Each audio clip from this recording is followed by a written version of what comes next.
সুপ্রিয় দর্শক শ্রোতা, ইরান এবং মার্কিন যুক্তরাষ্ট্র হামলা পাল্টা হামলা চলছে। ইরান ইতিমধ্যে 15 দেশে একযোগে হামলা করে 560 জন মার্কিন সেনাকে হত্যা করেছে।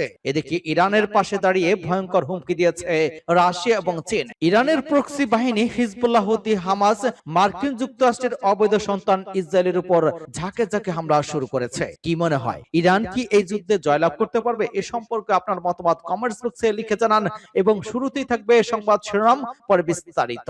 বদলে গেল দৃশ্যপট, যুদ্ধের নিয়ন্ত্রণ এবার ইরানের হাতে। আরো বিস্তারিত জানিয়ে দিব। ইসরায়েলের বিরুদ্ধে প্রথমবারের মতো সেজিল ক্ষেপণাস্ত্র ব্যবহার করেছে ইরান। হরমুজ প্রণালীতে যুদ্ধজাহাজ পাঠানোর আহ্বান ট্রাম্পের, সাড়া দিচ্ছে না কেউ। এদিকে আফগানিস্তানি বিমান হামলা, পাকিস্তানের যুদ্ধের দ্বার প্রান্তে দুই প্রতিবেশী। বিপাকে ট্রাম্প, এবার চীনের কাছে চাইলেন সহায়তা। ন্যাটো এবং যুক্তরাজ্যের উপর ক্ষোভ, ইরান যুদ্ধে একা হয়ে পড়লেন ট্রাম্প। মোস্তফা খামেনি সুস্থ আছেন এবং স্বয়ংক্রিয়ভাবে রাষ্ট্র পরিচালনার দায়িত্ব পালন করছেন বললেন আব্বাস আরাগচি। এবং সর্বশেষে জানিয়ে দিব, ইরানি হামলায় 650 মার্কিন সেনা হত, তো পিছু হটল রণতরী। এতক্ষণ শুনছিলেন সংবাদ শিরোনাম, এখন বিস্তারিত। তবে তার আগে অনুরোধ থাকবে এই ভিডিওতে একটি লাইক দিন এবং কমেন্টস করে জানিয়ে দিন আপনি কোন জেলা থেকে বা কোথা থেকে আমাদের সাথে যুক্ত রয়েছেন, এবং সংবাদের সর্বশেষ গুরুত্বপূর্ণ আপডেট পেতে চ্যানেলটি সাবস্ক্রাইব করে আমাদের সঙ্গেই থাকুন। ধন্যবাদ। বদলে গেল দৃশ্যপট, যুদ্ধের নিয়ন্ত্রণে এবার ইরানের হাতে। মধ্যপ্রাচ্যে চলমান যুদ্ধের শুরুতে সামরিক উদ্যোগের নিয়ন্ত্রণ ছিল যুক্তরাষ্ট্র এবং ইসরায়েলের হাতেই, কিন্তু সময় যত গড়াচ্ছে ততই বদলে যাচ্ছে সেই চিত্র।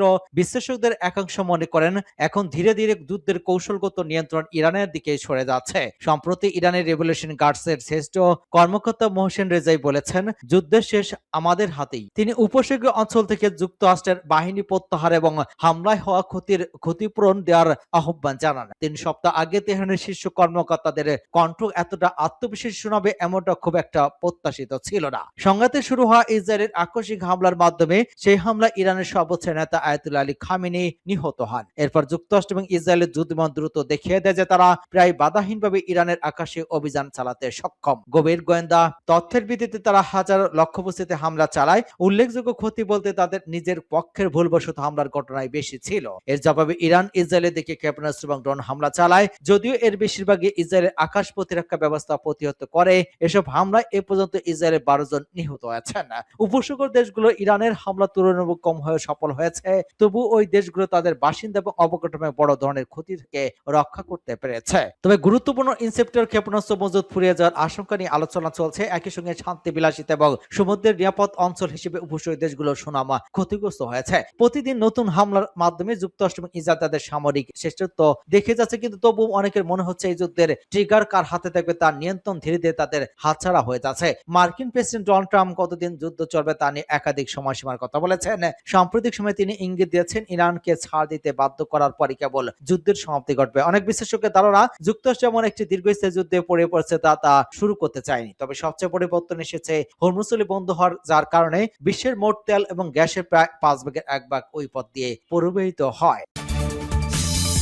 ইসরায়েলের বিরুদ্ধে প্রথমবারের মতো সেজিল ক্ষেপণাস্ত্র ব্যবহার করেছে ইরান। ইসরায়েলের বিভিন্ন স্থানের লক্ষ্যবস্তুতে 54টি ক্ষেপণাস্ত্র হামলা করার কথা ঘোষণা করেছে ইরানি বিপ্লবী গার্ডস বাহিনীর জনসংযোগ বিভাগ। এক বিবৃতিতে বলা হয়েছে, ওই হামলায় খোরশাম সুপার হেভি মিসাইল, জেটি, দ্বৈত ওয়ারহেড, খাবরান শাকান, কদর এমাত এবং প্রথমবারের মতো অপারেশন সাদেক প্রমিস, এই 4টি কৌশলগত জ্বালানি চালিত সেজিল ক্ষেপণাস্ত্র ব্যবহার করা হয়েছে। বিপ্লবী গার্ড বাহিনীর প্রচার বিভাগের তথ্য অনুযায়ী সেজিল হল একটি মাঝারি পাল্লার সারফেস টু সারফেস ব্যালিস্টিক ক্ষেপণাস্ত্র। ইরানের নাতানজ পারমাণবিক কেন্দ্র থেকে তেল আবিবের দূরত্ব মাত্র 7 মিনিট পাড়ি দিতে পারে। এদিকে কিছুক্ষণ আগে ইসরায়েলি সেনাবাহিনী জানিয়েছে তারা ইরান থেকে আসা আরেক দফা ক্ষেপণাস্ত্র হামলা শনাক্ত করেছে। আগের দফা হামলা খবর আসার 2 ঘন্টার কম সময়ের মধ্যে ওই নতুন হামলাটি চালানো হয়। হরমুজ প্রণালীতে যুদ্ধজাহাজ পাঠানোর আহ্বান ট্রাম্পের, সাড়া দিচ্ছে না কেউ। চলমান যুদ্ধে হরমুজ প্রণালীতে কার্যকর অবরুদ্ধ করে রেখেছে ইরান। ফলে তেলবাহী ট্যাঙ্কার গুলোকে নিরাপদে পার করতে চীন, ফ্রান্স, জাপান, দক্ষিণ কোরিয়া এবং যুক্তরাজ্যকে যুদ্ধজাহাজ পাঠানোর আহ্বান জানিয়েছে ট্রাম্প। তবে এখন পর্যন্ত কেউ তার ডাকে সাড়া দেয়নি। পরমাণু ইস্যুতে কূটনৈতিক আলোচনার মাঝে হঠাৎ করে গত 28 ফেব্রুয়ারি ইরানের যৌথ আগ্রাসী হামলা শুরু করে যুক্তরাষ্ট্র এবং ইসরায়েল, যার ফলে যুদ্ধের প্রথম দিনে ইরানের সর্বোচ্চ নেতা আয়াতুল্লাহ আলী খামেনি নিহত হন। জবাবে ইসরায়েলের পাশাপাশি উপসাগরীয় দেশগুলোতে মার্কিন সামরিক ঘাঁটি এবং স্বার্থ লক্ষ্য করার পাল্টা হামলা শুরু করে ইরান। সেই সঙ্গে যুক্তরাষ্ট্র তার মিত্র দেশগুলোর জন্য হরমুজ প্রণালী বন্ধ করে দেয়। গুরুত্বপূর্ণ নৌপথ হরমুজ প্রণালী বন্ধের ফলে বিশ্বজুড়ে তেলের বাজারে যে অস্থিরতা তৈরি হয়ে যায় তা মোকাবেলায় ট্রাম্প প্রশাসন এখনো আন্তর্জাতিক মিত্রদের সরাসরি সামরিক সহায়তা চাইছে। গত শনিবার এক রাষ্ট্রীয় বার্তায় ট্রাম্প আশা প্রকাশ করেন চীন, যুক্তরাজ্য, ফ্রান্স, জাপান, দক্ষিণ কোরিয়ার মতো দেশগুলো তাদের যুদ্ধ জাহাজ পাঠিয়ে ওই নৌপথে সচল রাখতে ভূমিকা রাখবে। ট্রাম্পের ওই আহ্বান পরে বিশ্বের দুই শক্তিধর দেশ চীন এবং যুক্তরাজ্যের পাশাপাশি দক্ষিণ কোরিয়া প্রাথমিক প্রতিক্রিয়া জানিয়েছে। ওয়াশিংটনে অবস্থিত চীনা দূতাবাস এক মুখপাত্র সরাসরি যুদ্ধ জাহাজ পাঠানোর বিষয়ে কোনো নিশ্চিত তথ্য না দিলেও বর্তমান সংঘাত পরিস্থিতি দ্রুত অবসান কামনা করেন। এক বিবৃতিতে জানান, জ্বালানি সরবরাহের স্থিতিশীলতা এবং নিরাপত্তা নিশ্চিত করা সব পক্ষের দায়িত্ব। মধ্যপ্রাচ্যের দেশগুলোর ঘনিষ্ঠ বন্ধু এবং কৌশলগত অংশীদার হিসেবে চীন সংশ্লিষ্ট পক্ষগুলোর পক্ষ থেকে যোগাযোগ অব্যাহত রাখবে এবং উত্তেজনা প্রশমনে গঠনমূলক ভূমিকা পালন করবে। অন্যদিকে যুক্তরাজ্যের প্রতিরক্ষা মন্ত্রণালয়ের পক্ষ থেকে জানানো হয়েছে যে ওই অঞ্চলে বাণিজ্যিক জাহাজগুলোর নিরাপত্তা নিশ্চিত করতে তারা মিত্র এবং অংশীদারদের সঙ্গে বিভিন্ন বিকল্প ব্যবস্থা নিয়ে আলোচনা করছে। তবে ট্রাম্পের আহ্বানে সাড়া দিয়ে তারা নতুন করে কোনো যুদ্ধ জাহাজ মোতায়েন করবে কিনা সে বিষয়ে সুনির্দিষ্ট কোনো প্রতিশ্রুতি দেয়নি ব্রিটিশ সরকার। আফগানিস্তান বিমান হামলা, পাকিস্তানের যুদ্ধের দ্বার প্রান্তে দুই প্রতিবেশী। আফগানিস্তানের অভ্যন্তরে রাতভর জড়ো বিমান হামলা চালিয়েছে পাকিস্তান। ইসলামাবাদ দাবি করেছে দেশটির দক্ষিণ কান্দাহার প্রদেশের তালেবান এবং জঙ্গি গোষ্ঠীর গুরুত্বপূর্ণ সামরিক স্থাপনা এবং সন্ত্রাসী আস্তানা লক্ষ্য করে ওই অভিযান চালানো হয়েছে। ওই ঘটনাকে কেন্দ্র করে দক্ষিণ এশিয়ার দুই প্রতিবেশী দেশের মধ্যে উত্তেজনা এখন চরম আকার ধারণ করেছে। পাকিস্তান রাষ্ট্রীয় টেলিভিশন পিটিভির রোববার জানিয়েছে, কান্দাহারে চালানো ওই অভিযানে তালেবানের কারিগরি সহায়তা কেন্দ্র এবং একটি সরঞ্জাম মজুত করা স্থাপনা কার্যক্রমে ধ্বংস করা হয়েছে। এসব স্থাপনা ব্যবহার করে পাকিস্তানি বেসামরিক নাগরিকদের উপর হামলা চালানো হচ্ছিল। এছাড়া একটি সুড়ঙ্গে হামলা চালানো হয়েছে যেখানে ফিতনা আল খাওয়ারিজ এবং আফগান তালেবান প্রযুক্তিগত সরঞ্জাম রাখা হয়েছিল। স্থানীয়দের বাসিন্দারা জানিয়েছেন, রাতের আধারে কান্দাহারের আকাশে যুদ্ধবিমান উঠতে দেখা গেছে এবং বিকট বিস্ফোরণের শব্দ শোনা গিয়েছে। স্পিন বোল্ডাক এবং খোস্ত-প্রদেশ এই সংঘর্ষ এবং বিস্ফোরণের খবর পাওয়া গেছে। তবে তালেবান সরকার মুখপাত্র জাবিউল্লাহ মুজাহিদ দাবি করেছেন, পাকিস্তানি হামলা একটি মাদক নির্মাণ কেন্দ্র এবং একটি খালি কন্টেনার ক্ষতিগ্রস্ত হয়েছে। পাকিস্তানের দাবি করা সামরিক ক্ষয়ক্ষতির কথা তিনি এখনো অস্বীকার করেছেন। বিপাকে ট্রাম্প এবার চীনের কাছে চাইলেন সহায়তা। ফিনান্সিয়াল টাইমসকে দেয়া এক সাক্ষাৎকারে মার্কিন প্রেসিডেন্ট ডোনাল্ড ট্রাম্প বেইজিং এর চীনা প্রেসিডেন্ট শি জিনপিং এর সঙ্গে তার আসন্ন বৈঠক নিয়ে কথা বলেছেন। ডোনাল্ড ট্রাম্প আশা করেছেন বৈঠকের আগে চীন হরমুজ প্রণালী আবার চালু করতে সহায়তা করবে। ট্রাম্পের ভাষায় চীন তাদের প্রায় 90% তেল সংগ্রহ ওই হরমুজ প্রণালী ব্যবহার করে থাকে। চলতি মাসের শেষের দিকে মার্চে বেইজিং এ ট্রাম্পের সঙ্গে চীনা প্রেসিডেন্টের ওই বৈঠক হওয়ার কথা রয়েছে। তবে ডোনাল্ড ট্রাম্প বলেছেন তিনি ওই বৈঠকের আগে এই বিষয়ে চীনের তরফ থেকে কোনো পদক্ষেপ দেখতে চান। তার মতে 2 সপ্তাহ অনেক দীর্ঘ সময়। তিনি আরো বলে জানান, এই সফর পিছিয়ে যেতে পারে, তবে এ বিষয়ে বিস্তারিত কিছু বলেননি মার্কিন প্রেসিডেন্ট। যুক্তরাষ্ট্রের পক্ষ থেকে চীনের কাছে হরমুজ প্রণালী দিয়ে জাহাজ চলাচল নিশ্চিত করার আহ্বান এমন সময় এলো যখন তেহরানের সঙ্গে ভালো সম্পর্ক থাকায় বেইজিং এর সঙ্গে হয়তো নিজের তেলবাহী জাহাজ পার করতে যুক্তরাষ্ট্রের সঙ্গে কোনো জোটের প্রয়োজন নাও হতে পারে। ভারত জানিয়েছে তাদের তেহরানের সঙ্গে এক সমঝোতার মাধ্যমে তাদের 2টি তেলবাহী জাহাজ হরমুজ প্রণালী দিয়ে পার হওয়ার অনুমতি দিয়েছে। এর আগে ট্রাম্প হরমুজ প্রণালীকে ইরানের হুমকি থেকে রক্ষা করতে ফ্রান্স, যুক্তরাজ্য, জাপান, দক্ষিণ কোরিয়া যুদ্ধ জাহাজ পাঠানোর আহ্বান করেন। তবে ট্রাম্পের ওই আহ্বানে কোনো দেশই এখন পর্যন্ত আনুষ্ঠানিকভাবে সাড়া দেয়নি। বর্তমানে ওই প্রণালীর কাছে বহু দেশের জাহাজ আটকা আছে।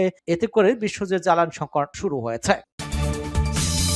ন্যাটো ও যুক্তরাজ্যের উপর ক্ষোভ, ইরান যুদ্ধে একা হয়ে পড়লেন ট্রাম্প। মধ্যপ্রাচ্যে চলমান যুদ্ধে গুরুত্বপূর্ণ সামুদ্রিক পথ হরমুজ প্রণালী দিয়ে বাণিজ্যিক জাহাজ চলাচলে নিরাপত্তা দিতে মিত্ররা ইরানে আসায় দেশগুলোকে সতর্ক করেছেন মার্কিন প্রেসিডেন্ট ডোনাল্ড ট্রাম্প। ফিনান্সিয়াল টাইমসকে দেয়া এক সাক্ষাৎকারে তিনি বলেন, হরমুজ প্রণালী খোলা রাখতে যে সব দেশ এর সুবিধা ভোগ করে তাদের সহায়তা করা উচিত। তিনি যুক্তি দিয়ে বলেন, ইউরোপ, চীন, উপসাগরীয় অঞ্চল দেশ থেকে আসা তেলের উপর ব্যাপকভাবে নির্ভরশীল। ইরান যুদ্ধে মিত্ররা যুক্তরাষ্ট্রকে সাহায্য করতে ব্যর্থ হলে ন্যাটোর সামনে খুব খারাপ ভবিষ্যৎ বলে সতর্ক করেন ট্রাম্প। তিনি বলেন, মিত্ররা যদি হরমুজ প্রণালী উন্মুক্ত করতে সহায়তা না করে তবে ন্যাটো একটি খুবই খারাপ ভবিষ্যতের সম্মুখীন হবে। যুক্তরাষ্ট্রের নেতৃত্বাধীন সামরিক জোটের মিত্রদের সমালোচনা করে বলেন, ন্যাটো নামক আমাদের একটি জিনিস আছে। হরমুজ প্রণালী খোলা রাখতে চীন, যুক্তরাজ্য, ফ্রান্স, জাপান এবং দক্ষিণ কোরিয়ার মতো দেশগুলোকে যুদ্ধ জাহাজ পাঠিয়ে ওই নৌপথগুলোকে সচল রাখতে ভূমিকা রাখার আহ্বান জানানোর একদিন পর ট্রাম্প এসব কথা বলেন। ইরান যুদ্ধে ট্রাম্প যুক্তরাজ্যের অবস্থান নিয়ে ক্ষোভ প্রকাশ করেছেন। তিনি বলেছেন, যুক্তরাজ্য আমাদেরকে হয়তো ১ নম্বর মিত্র,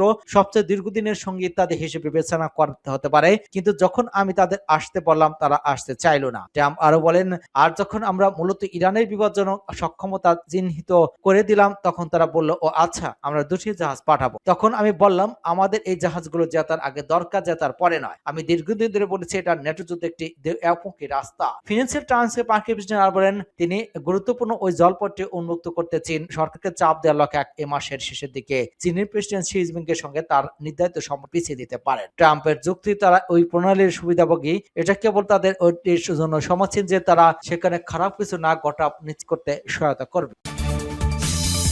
মোস্তফা খামেনি সুস্থ আছেন, সক্রিয়ভাবে রাষ্ট্র পরিচালনার দায়িত্ব পালন করছেন, বললেন আব্বাস আরাগচি। ইরানের নতুন সর্বোচ্চ নেতা মোস্তফা খামেনি সুস্থ আছেন এবং পরিস্থিতি পূর্ণ নিয়ন্ত্রণ রয়েছে বলে জানিয়েছে দেশটির পররাষ্ট্রমন্ত্রী আব্বাস আরাগচি। লন্ডন ভিত্তিক সংবাদ মাধ্যম আরাবিয়া আজদাদে দেওয়া সাক্ষাৎকারে তিনি বলেন, নতুন সর্বোচ্চ নেতা সুস্থ আছেন এবং রাষ্ট্র পরিচালনার সক্রিয়ভাবে দায়িত্ব পালন করছেন। গত ৮ মার্চ ইরানের সর্বোচ্চ নেতার দায়িত্ব গ্রহণের পর থেকে মোস্তফা খামেনিকে প্রকাশ্যে দেখা যায়নি, তবে ১২ই মার্চ দেশটির রাষ্ট্রীয় সংবাদ মাধ্যম তার প্রথম ভাষণ প্রচার করা হয়, যদিও সেটি একজন উপস্থাপক পড়ে শোনান। সাক্ষাৎকারে আব্বাস আরাগচি বলেন, চলমান যুদ্ধের ন্যায্য সমাপ্তি করতে পারে এমন যে কোনো আঞ্চলিক উদ্যোগকে ইরান স্বাগত জানাবে। তবে তিনি উল্লেখ করেন, হরমুজের আন্তর্জাতিক জাহাজ চলাচলের জন্য মুক্ত থাকলেও যুক্তরাষ্ট্র এবং তার মিত্রদের জাহাজের জন্য তা বন্ধ থাকবে। তিনি আরো বলেন, এখনো পর্যন্ত যুদ্ধ বন্ধে কোনো নির্দিষ্ট উদ্বেগ আলোচনা টেবিলে নেই। এদিকে ইরানের নতুন সর্বোচ্চ নেতা মোস্তফা খামেনি বেঁচে থাকা নিয়ে প্রশ্ন তুলেছেন মার্কিন প্রেসিডেন্ট ডোনাল্ড ট্রাম্প। স্থানীয় সময় শনিবার এবিসি নিউজকে দেওয়া এক সাক্ষাৎকারে এক টেলিভিশনে তিনি ট্রাম্প বলেন, তিনি আদৌ বেঁচে আছেন কিনা তা আমি জানি না, এখনো পর্যন্ত কেউ তার উপস্থিতি প্রমাণ দিতে পারেনি। তবে একই সঙ্গে খামেনি মৃত্যুর খবরকে গুজব বলে উল্লেখ করেছেন ট্রাম্প। তিনি বলেন, যদি খামেনি জীবিত থাকেন তাহলে নিজের দেশের সাথে তার বুদ্ধিমানের সিদ্ধান্ত নেওয়া উচিত। ইরানি হামলায় ৬৫০ মার্কিন সেনা হতাহত, পিছু হটল রণতারি। ইরানের পাল্টা সামরিক অভিযানে প্রমিচার এর প্রথম দুদিনে মধ্যপ্রাচ্যে থাকা মার্কিন বাহিনীর বড় ক্ষতি হয়েছে।